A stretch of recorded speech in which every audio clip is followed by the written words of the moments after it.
What's up, everybody? Welcome back to Get Paid for Your Pad. Today, I am going to share with you the three biggest mistake that we see short-term rental operators make when it comes to revenue management. The three mistakes that you definitely want to avoid in 2025 if you want to maximize your revenue, if you want to get a better result than last year, even though the market is not going to be much stronger.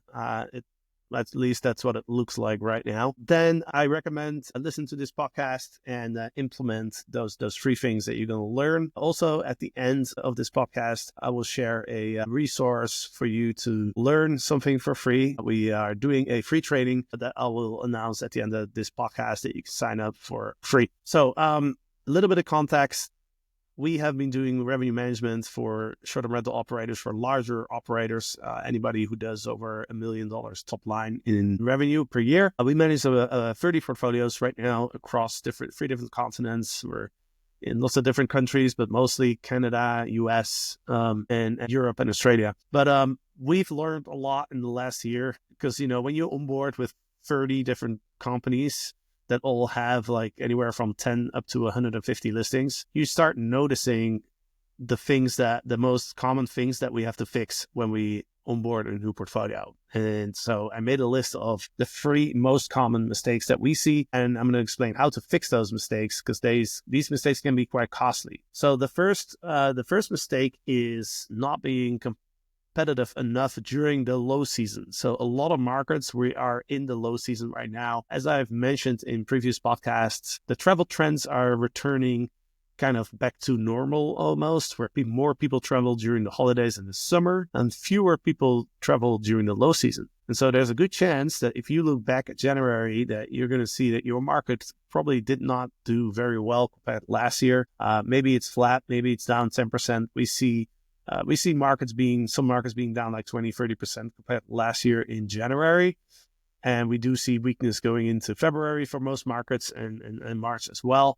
And obviously, there's markets where January, February, March is not the low season. It might actually be a high season.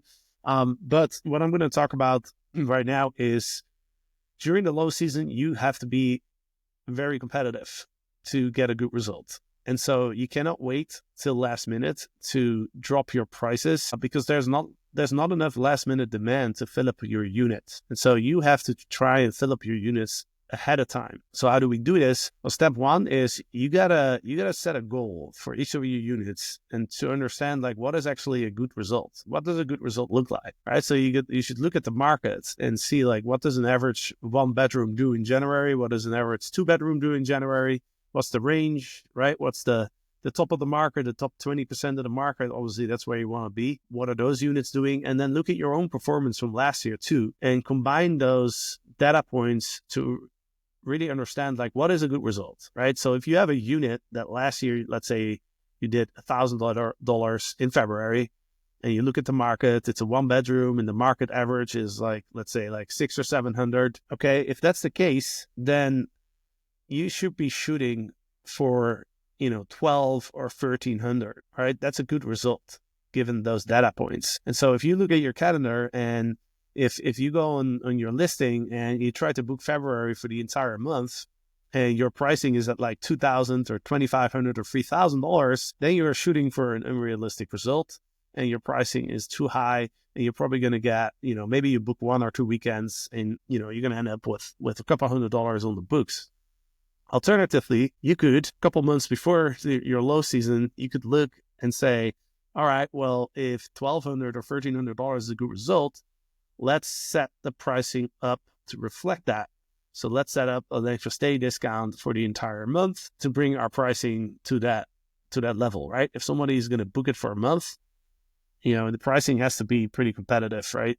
Whether that's $1,200, $1,300, maybe you can shoot for $1,500, but you can't be shooting for the moon. I mean, the low season is not the time to be greedy and to try to get the highest price, right? So that's really important when it comes to low season.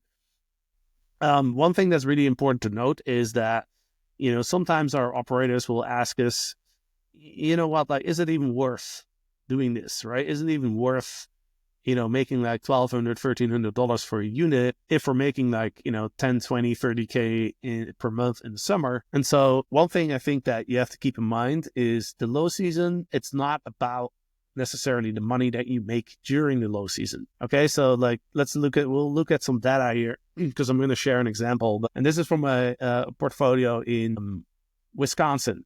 So Wisconsin is a very seasonal market, right? The summer, people pay a lot of money in July and August, especially if you have a house that's on the lake. People pay a ton of money, but in the slow season, it's really hard to fit up those units. And, especially if these are larger homes, then you might wonder, like, is it even worth it renting it out during the low season?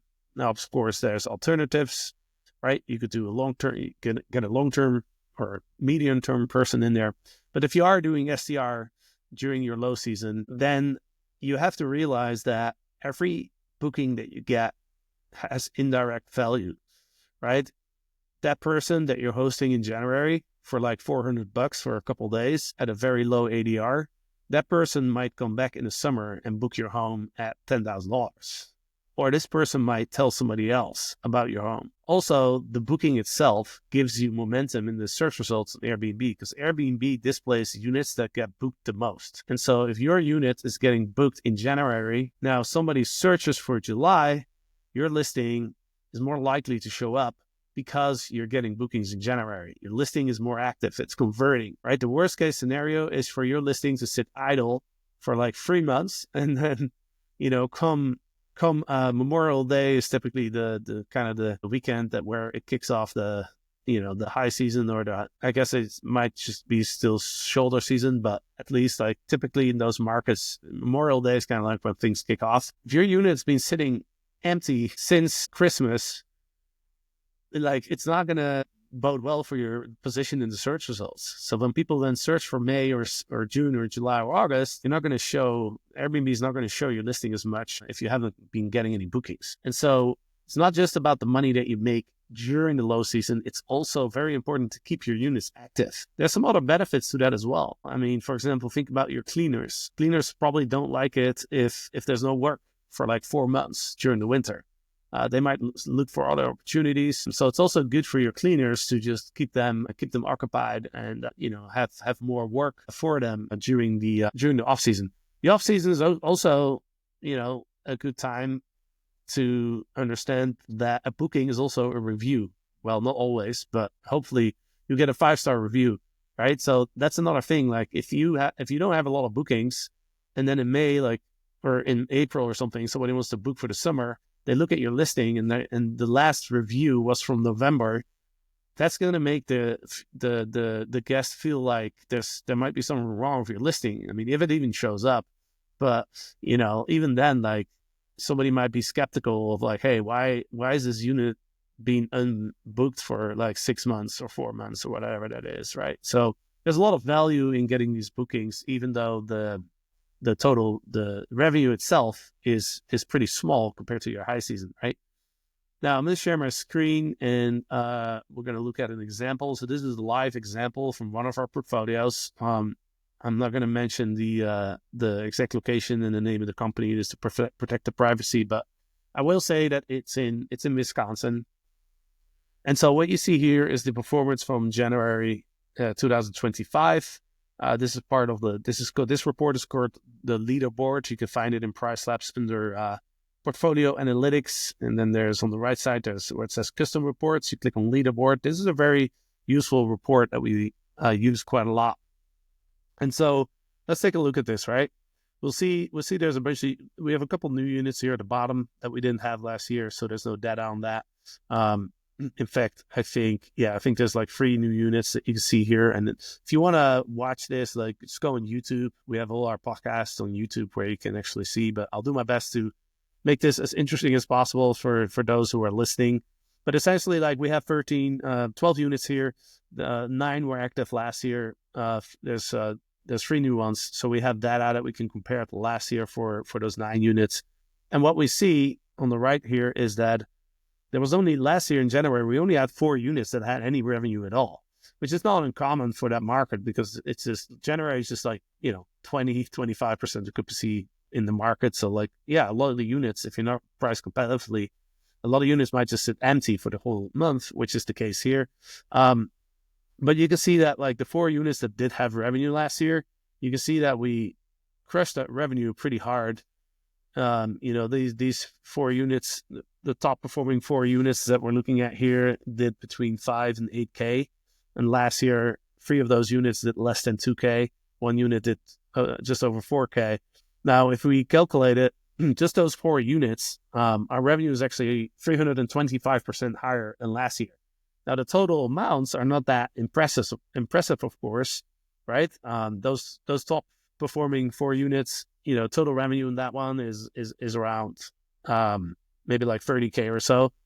And last year was like 8K, right? So, that's $22,000, which is not a huge amount given that this portfolio in the summer will do like several $100,000, right? So relatively to the total revenue on the year, that extra 20K might not sound very impressive, but hey, that's an extra 20K, but it's not just an extra 20K. Look at the occupancy here, right?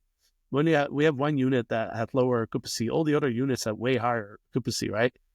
A couple of units have 32, 38 versus 0 last year, 38 versus 6, 61 versus 10, 32 versus 6.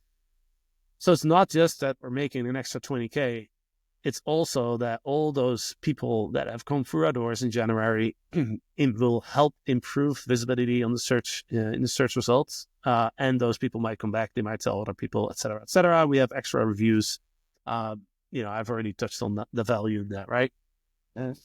So that's the first mistake. To avoid this, what you need to do is you need to look at your low season ahead of time and make sure that you are using either seasonal profiles or you can use account overrides to bring the pricing down to where it should be, whatever the lowest, pretty much what the minimum price is that you want for that month. That's where we should be priced. We should not try to get shoot for the moon and with the ADR there. So that's the first mistake that I want to cover. The second one is kind of the opposite. Typically when we onboard a portfolio, the pricing is too flat. And so the low season, they're priced too high, and the high season, they're priced too low. And I think the reason that a lot of people price low in the high season is because it's kind of nice to get a lot of occupancy on the books already. Let's talk about a portfolio, and we'll share some numbers again. But let's talk about a portfolio in Washington State. So kind of a similar market, like high season is June through August. September is pretty good. May is pretty good. And then, October to March is October to April is kind of not a lot, except for maybe, spring break and Christmas and whatnot. But in these markets, the summer is extremely important. That's where you make almost all your money. And so it's a little nerve-wracking when you're pacing behind, right? Whether you're pacing behind the market or pacing behind last year. So what we see a lot of operators do is they price themselves too low for the summer, and then they get booked very far in advance, which is nice because that gives a little peace of mind. But, you're probably leaving a lot of money on the table if you're booking up too fast, all right? You want to roughly book up in line with the market. And when I say the market is you got to take into account your unit size. So if you're a 5-bedroom, you got to compare it to the 5 bedrooms in the market, which PriceLabs has a pretty easy tool to do that, actually. I'll see if I can share that. Maybe not on this podcast, but maybe on the next one. But anyway, I'm going to share this portfolio right here. This is, again, I'm not going to share details of the market and the units and everything, but you'll be able to see the numbers here, right? So here I selected, this is again the leaderboard, I selected the summer. And what you can see here is that this client was pricing too low for the summer last year. And so they got booked up very fast, but at too low prices. And so you can see that, you can kind of see that here, because look at these units here, for example. Again, if you want to watch, look at YouTube. But here's a particular unit that last year we booked a total of $75,000 in July, August. Okay. So that's a lot of money. It sounds like a lot of money. And last year today, we already had 71.5 thousand on the books. So between now and July, which is another February, March, April, May. It's another June, like 5 months, right? 5 months between now and July. Or is it 6 months? No, 5 months. All right. So in those 5 months, this client only booked an additional like $4,000, or like less than 10% was booked in February through June. But if you look at the market's only about 20-25% occupied at this point. And so they were pacing way ahead of the market, which is, it's nice because you can, you also know how much you're going to make in advance. So it's like, it helps with planning, it helps with, cash flow, probably, if you're getting direct bookings. So there are some advantages of being booked early, but the thing is, like, you're going to be booked out at way too low prices if you're booked up that much, because that's how it goes. Like, the first people that start booking for the summer, they're gonna book the best deals. So if you're in the price, they're gonna book you first, right? So when we look at this example here, we can see that we now have $26,000 on the books versus $71,500 last year. So if you don't know all these data points that I've been showing and sharing, then you would think like you might freak out, right? And actually, it's funny because some of our owners are concerned about that. They're like, we only have 26,000 on the books, and last year we had 71.5. Like, we're way behind. So we're going to have a bad result. But we look at the market data, and it's like, wow, the summer is looking actually like stronger than last year. But if we look at our occupancy, you can see that we're only booked 22.5%, and we have 26K already. So we could probably multiply that by almost 4, right? If we multiply 22% times 4 is 88. So it's not unrealistic to think that we might hit $100,000 with this unit for July and August. I think that's a pretty reasonable estimate to hit that $100,000. That's a big increase, right? Last year we did 75. We could do 100. That's a 33% increase, right? That's a pretty strong result, right? So we're actually pacing. I'd say we're pacing to make $100,000. But if you don't look at like the market data, the pacing and everything, then you might freak out and say like, hey, we don't have enough revenue in the books. So one good useful report that I created in Price Labs that you can kind of use to to keep track of this stuff is ADR reports. So I'll probably do another podcast on how to create these reports, but for this podcast, I'm just going to show you like why it's so useful. Here we have, we have a listing here. It's called Beach House, and you can see the ADR that we're booked at, right? So January all the way through December, and you can see also the ADR that we got booked at same time last year, and final ADR that we got booked at last year, right?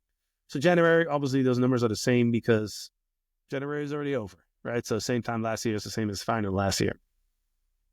Okay, so what we can see here is that January we booked actually a little bit lower than last year, which makes sense because January is low season, so we are much more aggressive.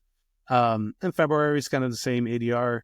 Then we look at the summer, like for this particular unit, our average ADR so far that we booked at for let's take August is $861.80. Last year today it was $583, and last year final was $579. So that means that we're booking almost $300 higher than last year, and that's why our occupancy obviously is lower right now than last year. What I just showed with the revenue on the books, but you could this report just tells you like for unit by unit, like are we booking at a good ADR, right? Because that's really important to keep track of. Because if you're booking at a lower ADR than same time last year, then you know that you have a problem and you need to raise those prices. So this is a very useful report. Again, I'll dive deeper into reporting on another podcast. But the third mistake that I want to cover, and I'll just put up the example that we're going to use for this right here. All right, so here we are looking at a market in the Midwest of the United States, and this is a town that has a big university. The mistake that we see almost every single host that we onboard for the revenue management, we see that this mistake is there. And the mistake is that not having prices set up correctly for peak demand dates for a year out in advance. Okay, so little context around this. Those high demand dates, so think of big events, think of Christmas, think of New Year, whatever the dates are in your market that draw like crazy demand, where the market books up almost 100%. People often book for next year right after the event. So in this example that we're going to talk about, where this is actually like this is graduation, right? So this town has a university, and they have graduation in May. So you can see here like May 8, 9, and 10. Those are very high demand dates. Okay. Now what people do is right after graduation, they book for next year, and oftentimes pricing is not set up correctly yet because there not a lot of people have booked, and so the pricing algorithm isn't picking up that demand, right? And so we can see here that we have 3 units that are booked. They're all 3 bedrooms, so they're all the same, pretty much the same. But what we can see here is that one got booked at $975, that's per night, right? So this is a $3,000 booking essentially here for May 8, 9, and 10. Okay, let's just round it, $1,000 a night. The other 2 units got booked at $399, and the other one got booked at $379. All right, so that's a $800 booking versus a $3,000 booking, right? Or let's say, we have one 2-night booking and one is a 3-night booking, but so 400 versus 1,000, that's 2.5x. Now, we're not happy with those bookings, but those bookings were already on the books when we started managing this revenue. But the reason that they're so low, those ADRs, is because they got booked way in advance, right? So this person booked this booking that I'm looking at here got booked at $399. It got booked May 23rd, 2024. So that was probably like 1 or 2 weeks after last year's graduation, right? The other one got booked in July. So in July, the prices were still too low. And so even like 2 months after the event, the prices were still way too low. And again, that's because the algorithm doesn't always pick up that demand that is going to be there. But because not a lot of people have booked yet, it might not be the pricing algorithm might not actually accurately have those prices.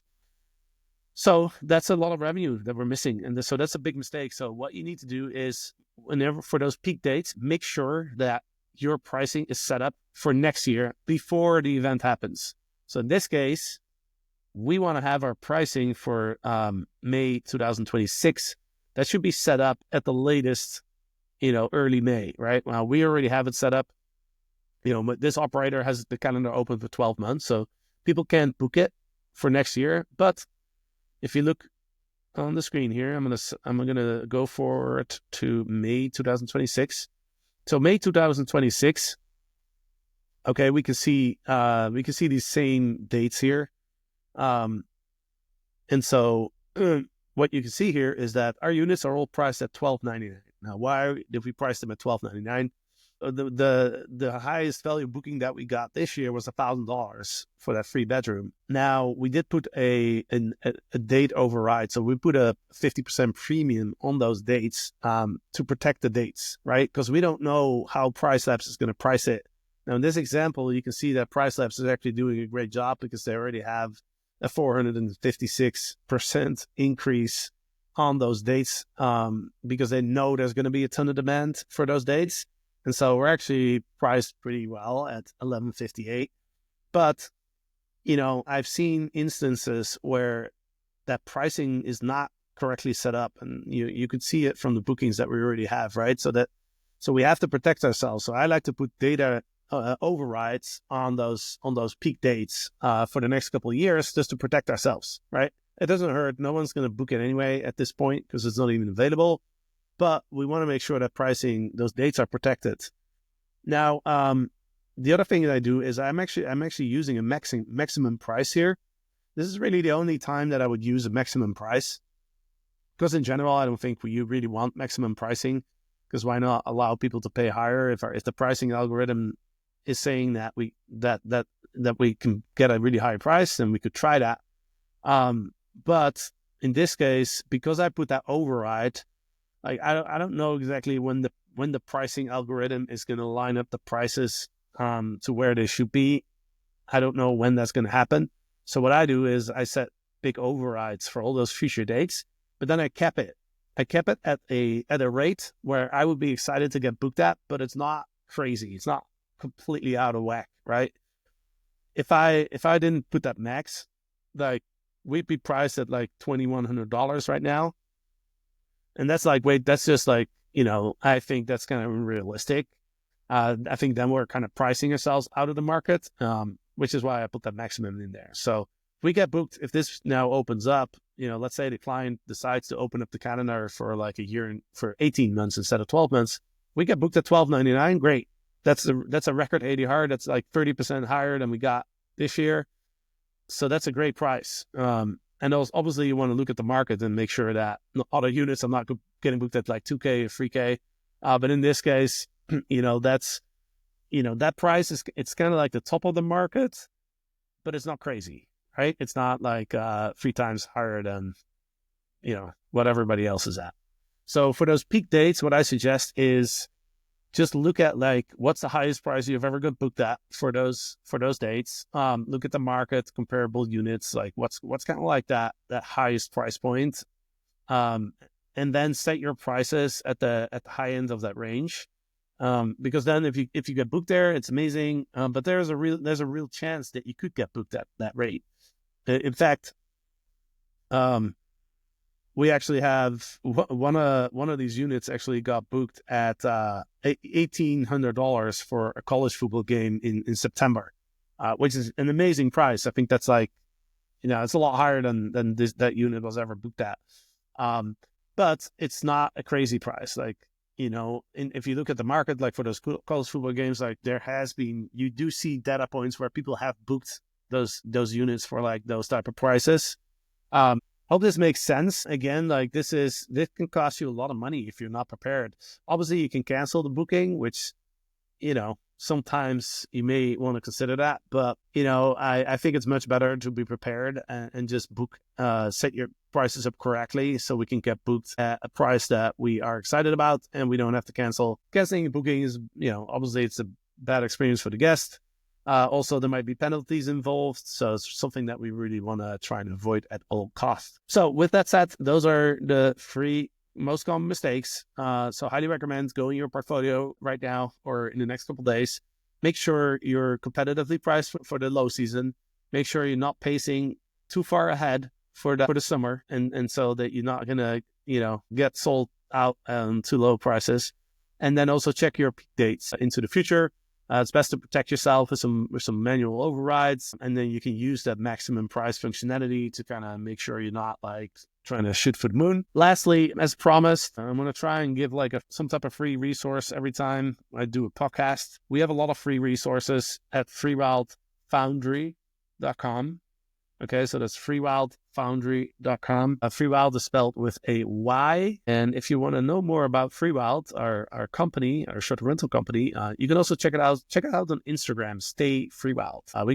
We recently did some cool renovations. We created like a park with lots of cool amenities like stargazing nets, and we've really been crushing it with that. So just a quick tip, investing in amenities. I think I mentioned it a few times on previous podcasts, but that's one way that you can really increase your revenue. But anyway, freewildfoundry.com, and then you go to workshop. So freewildfoundry.com/workshop. Okay. If you type that in, you'll see a page, and you leave your email, you leave your name and your email, and then you can save your seat. This workshop will be a live workshop. It will be held on February 7th at 3 p.m. Eastern Time. So February 7th, 3 p.m. Eastern Time. Okay, so that's what is that, Thursday? Yeah. I think it's Thursday, isn't it? No, it's Friday. It's Friday. Friday, February 7th at 3 p.m. Eastern Time. So that's 12 p.m. Pacific, noon Pacific. So in 5 days, in 6 hours at the time of recording. The training is called Unlock Your Short-Term Rental Portfolio's Full Profit Potential. See what's working across 1,000 listings for top 1% operators. So we'll share more tips on how you can maximize your revenue.